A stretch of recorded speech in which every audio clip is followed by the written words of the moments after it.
Get ready to indulge in these easy keto fried pork chops. Let's heat up those pans.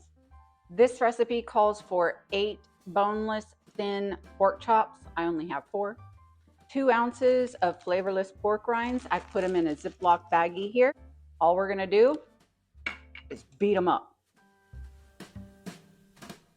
Next, we're gonna use these spices and put them in our crushed pork rinds. These spices are 1/2 teaspoon of salt, pepper, and garlic powder. Just dump them in.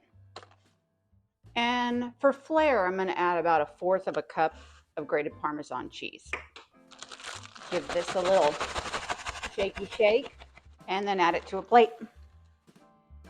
Okay, I have about a tablespoon here of Dijon mustard, and we're going to take this and paint them up.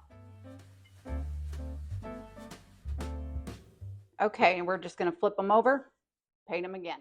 Okay, now we're going to get some avocado oil and put about 1/4 cup. Just enough to get the pan coated. Get that heating up a little bit, and we're going to go ahead and bread these pork chops.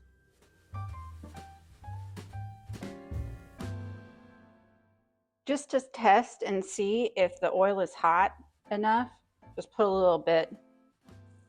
Oh, it is. Okay, we're just going to add the breaded pork chop to the oil.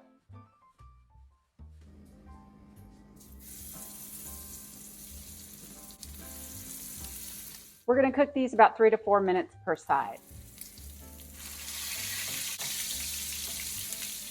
Wow, guys, that was so easy to make.